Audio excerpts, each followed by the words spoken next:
Right, the next dish we're going to be doing is a minestrone. It's from Bickerton Island, ladies, but traditionally it's an Italian dish. And you can put anything in it. It mainly consists of vegetables. What we're going to look at today is onions, some garlic, bacon, carrots, cabbage, potatoes, celery, zucchini, tomato, and some already cooked pasta. And for the protein, we're going to use a lot of the beans. And we'll finish off with some nice parmesan. Well, what we need to do first is heat up a little bit of the oil. Again, I'm using canola. Swirl the oil around. Onions in first. Like to hear that sizzle. And this time we're only clearing the onions. We don't want too much colour. Next is the garlic. And the garlic's just roughly chopped. Gives it that extra flavour. And the Italian herbs. This you can buy in the stores. Just a good sprinkle. You can smell the fragrances coming out from the onion, the garlic and the herbs. Next is the bacon. If you don't have bacon, you can use ham, any smoked type of meat. Just gives it that extra flavour. Just stir it all in nicely. The carrots can go in. And notice with the carrots, they're very thin, so they don't take long to cook. Bit of celery, very thinly chopped.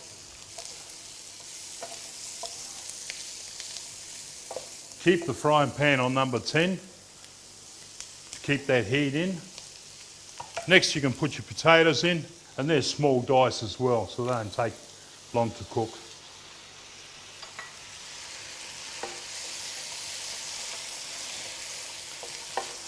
All right, the next we put in there is tomato. And that's chopped tomato and a bit of juice to give it flavour.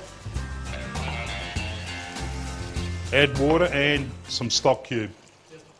Add your water halfway for this at this stage, because remember you got cabbage to put in there, you got the beans to put in there, we've got the zucchini, and that'll take up a fair bit of volume.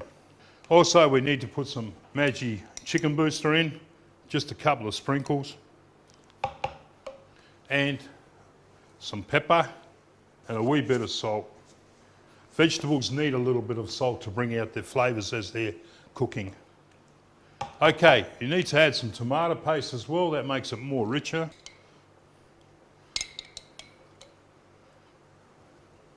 Mix that in.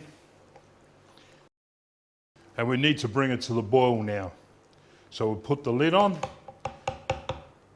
and wait till it comes to the boil. Okay, the minestrone is starting to boil, so you need to give it a good stir. Now all we need to do now is to simmer it for about 15 minutes, and then we'll add the rest of the stuff in, and it should be finished ready to eat. The minestrone should be ready for the last ingredients. The last ingredients that we're putting in is the cabbage, the beans, and the zucchini. These are ingredients that don't take long to cook, only a few minutes. Always give it a good little stir. Cabbage, thank you.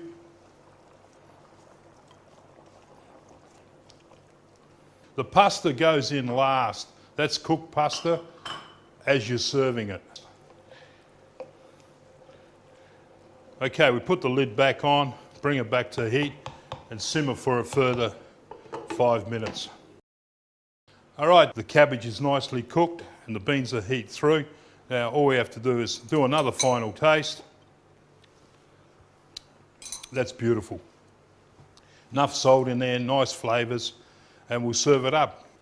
Nice and thick. Be great with crusty damper. And what you need to do is put a bit of Parmesan cheese over the top again. Minestrone soup. Nice hearty, a lot of vegetables in there, a lot of beans in there. And if you want to, look, you can put bits of kangaroo in there at the end to finish it off. You can bake it or fry it, never know till you try it. You can even cook it up in a stew. Just roll them in flour and fry them on the stove, or chuck them in the fire and cook them on the coals. Serve with rice and a panic in the tea, some chips and salad, any way will do.